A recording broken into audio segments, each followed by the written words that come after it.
রাষ্ট্রের কাছে আমরা দাবি জানাতে চাই, আমরা বারবার বলে আসছি, শহীদ আহত তাদের তালিকার পূর্ণাঙ্গ তালিকা প্রকাশ করতে হবে। আমরা বলে আসছি বারবার, এই সমস্ত শহীদ পরিবারের দায়িত্ব সরকারকে গ্রহণ করতে হবে, তাদেরকে ক্ষতিপূরণ দিতে হবে, তাদেরকে পুনর্বাসনের জন্য প্রয়োজনীয় ব্যবস্থা সরকারকে করতে হবে। আমরা বারবার বলে আসছি, বিচারের ব্যবস্থা গ্রহণ করতে হবে। আমরা বলেছি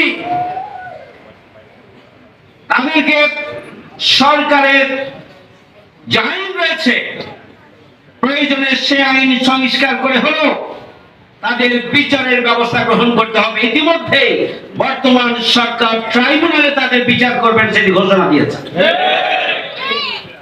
শুধুমাত্র এবারের গণ আন্দোলনে যারা জীবন দিয়েছেন, আহত হয়েছেন, শুধুমাত্র এই ঘটনার বিচার নয়, ইতিমধ্যে আপনারা শুনেছেন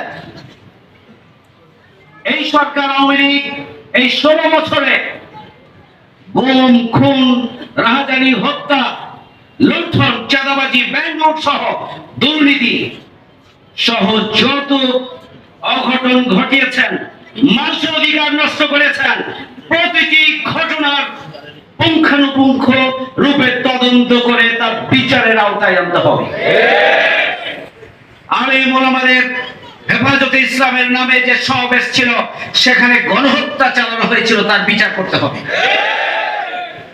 পিলখানা হত্যাকাণ্ডের পুরো তদন্ত করে হত্যাকাণ্ডের পিছনের শক্তি শেখ হাসিনা তাকে খুঁজে বের করে বিচারের আওতায় আনতে হবে।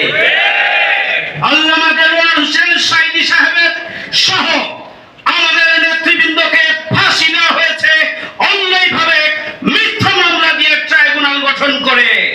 বিচারের সাথে যারা জড়িত, ষড়যন্ত্রের সাথে যারা জড়িত, বিচার প্রক্রিয়ায় যারা সম্পৃক্ত ছিল, যারা স্কাইপি কেলেঙ্কারির মাধ্যমে আপনারা জানেন রায় কোথা থেকে দেওয়া হয়েছিল, সকল ট্রাইব্যুনালের সাথে সকল কর্মকর্তার বিচারের ব্যবস্থা করতে হবে। শুধু তাই নয়, 20,000 মামলা দেওয়া হয়েছে এই 16 বছরের জামাতের বিরুদ্ধে।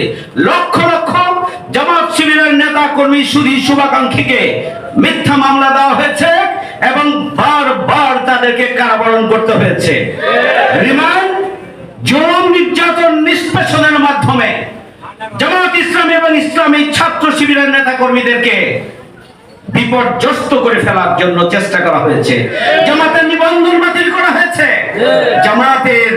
জামাতকে নিষিদ্ধ করার মতো ঘৃণ্য কাজটিও শেখ হাসিনা সম্পাদন করেছিলেন হিসাবে আন্দোলনকে ভিন্ন খাতে প্রবাহিত করার জন্য।